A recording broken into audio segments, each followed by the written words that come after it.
Find center of mass of uniform L-shaped plate of mass 4 kg। यानी एक L shape, L के आकार का, L के शेप का एक यहाँ पे यूनिफॉर्म प्लेट है और उसका मास दिया हुआ है 4 kg। उसका सेंटर ऑफ मास हमें निकालना पड़ेगा। तो यहाँ पे इस फिगर को देखने से पता चलता है कि इनका सेंटर ऑफ मास की अगर बात करेंगे बच्चों तो ये x एंड y दोनों एक्सिस की तरफ ये होगा।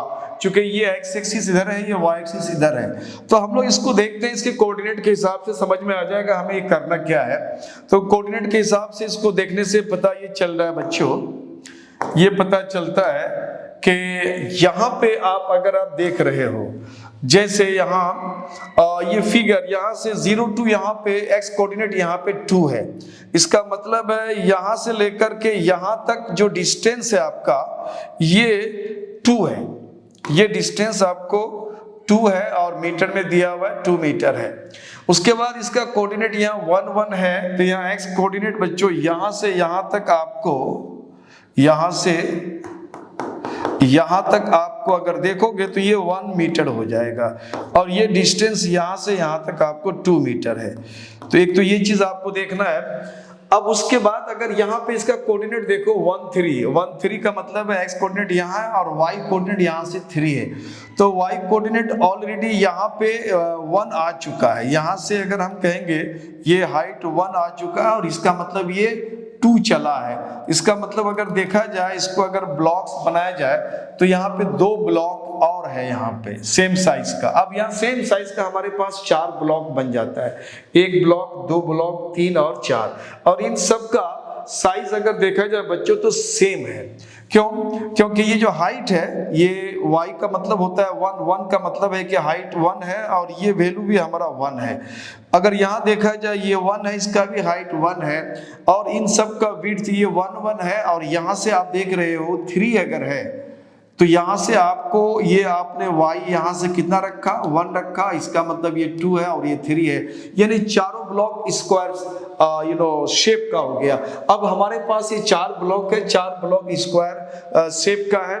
अब इनके पूरे L शेप का हमें सेंटर ऑफ मास निकालना है। तो सेंटर ऑफ मास निकालने के लिए बच्चों हम लोग करेंगे क्या, चूंकि इसका सेंटर ऑफ मास x और y एक्सिस दोनों तरफ होगा, तो अगर इसको हम इस तरह से छाट के अलग कर ले कि इस पोर्शन को अगर हमने इस तरह से करा कि इस पोर्शन को यहाँ से इसको ऐसे अलग कर लो, यहाँ से इस पोर्शन को अगर हम अलग करते हैं तो ये हमारा रेक्टेंगुलर शेप है। डेफिनेटली इसका यूनिफॉर्म होने की वजह से इसका मास जो है, सेंटर ऑफ मास बिल्कुल यहाँ कहीं होगा और इसको हमने मान लिया C1।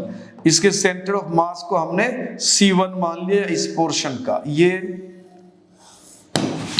इसी तरह से ये जो पोर्शन है हमारा, नेक्स्ट पोर्शन, ये पोर्शन भी हमारा रेक्टेंगुलर है और यूनिफॉर्म है।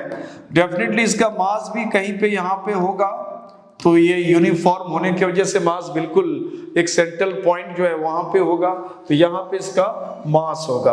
अगर इसके कोऑर्डिनेट की बात करें बच्चों, तो इसके कोऑर्डिनेट की अगर हम बात करेंगे तो इसका कोऑर्डिनेट को हम लोग यहाँ से लेंगे, यहाँ से डिस्टेंस हमारा 1 है, x तो 1 हो गया और ये y कोऑर्डिनेट ये ऊपर की तरफ हमारा 1 है। देखो ये 1 सेकंड कोऑर्डिनेट y का होता है, ये अगर 1 है तो बिल्कुल सेंट्रल पॉइंट में कितना हो जाएगा, हाफ हो जाएगा, तो ये हाफ हो गया।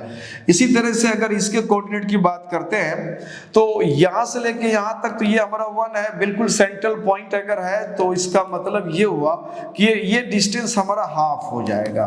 तो ये हाफ x कोऑर्डिनेट यहाँ पे हाफ हो गया और y कोऑर्डिनेट अगर आप देखो तो यहाँ से 1 और यहाँ से 1, ये 2 हो गया, यानी हमको C1 C2 का कोऑर्डिनेट्स हमको मिल गया। अब इसका C1 C2 का कोऑर्डिनेट मिल गया तो हमें इन दोनों का सेंटर ऑफ मास भी मिल गया। सेंटर ऑफ मास मिल गया तो दोनों सेंटर ऑफ मास यानी दोनों को अलग अलग बॉडी या अलग अलग पार्टिकल मानते हुए फिर इन दोनों के सेंटर ऑफ मास का सेंटर ऑफ मास हमें निकालना पड़ेगा, जो हमें इस तरह का एक लाइन मिलेगा।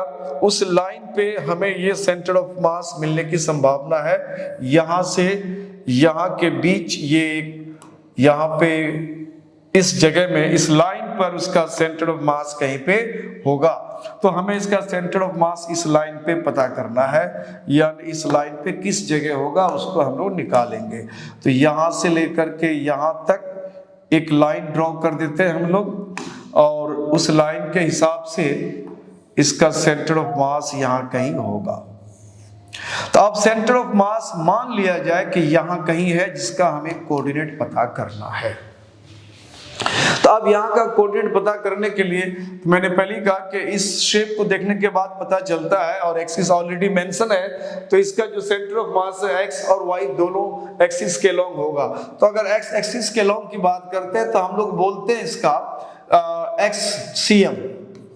एक्ससीएम कितना हो जाएगा, तो ये हो जाएगा m1 x1 plus m2 x2 upon sum of masses m1 plus m2। तो अब यहां पे देखो m1 x1 मास यहां टोटल कितना है 4 kg है। 4 kg मास को दो जगह इक्वल पोर्शन में आपको डिवाइड करना है, तो ऑब्वियसली उसका मास कितना कितना हो जाएगा 2 kg हो जाएगा। यानी इस पोर्शन का मास 2 kg होगा और इस पोर्शन का मास 2 kg होगा। तो अगर हम बात करें m1 का, दैट इज 2 kg हो जाएगा। अब ये x1 की बात करते हैं, इस C1 के लिए x1 हमारा हो जाएगा, this is x1, this is y1, तो x1 हो जाएगा 1 प्लस m2 भी 2 kg है, और यहाँ पे x2 यानी ये C2 का x2 है, दिस इज हाफ, ये x कोऑर्डिनेट ये y कोऑर्डिनेट, ये हाफ हो जाएगा, this is half upon sum of masses, तो सम ऑफ मासेस तो 4 kg है। अब यहाँ से इसको सिंप्लीफाई कर देते हैं, तो यहाँ हो जाएगा 3 2 into 1 2 प्लस 1 3 3 अपॉन 4 3 अपॉन 4 हो गया एक्ससीएम।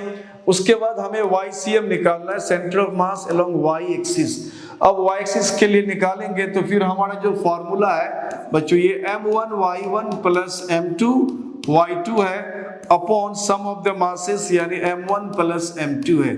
m1 मास तो हमारा वही रहेगा 2 kg, y1 यानी C1 के लिए जो y कोऑर्डिनेट है, C1 के लिए y कोऑर्डिनेट यहाँ हाफ है, तो दिस इज हाफ। अब प्लस m2 वंस अगेन ये 2 kg है, और y2 की बात करें अगर, तो ये C2 का ये y कोऑर्डिनेट को हम y2 कहते हैं, तो दिस इज y2 यानी 2 है, एंड होल डिवाइडेड अपॉन 4। तो यहाँ पे हो जाएगा 2 2 कैंसिल हो जाएगा। तो अब ये वैल्यू हो गया 2 2 जा 4 प्लस 1 5, 2 2 जा 4 प्लस 1 5 5 अपॉन 4। इसका मतलब है कि इस पूरे एल शेप का जो सेंटर ऑफ मास होगा, यानी in terms of X and Y axis, तो इसका एक्चुअल सेंटर ऑफ मास हो गया, therefore centre of mass of L shaped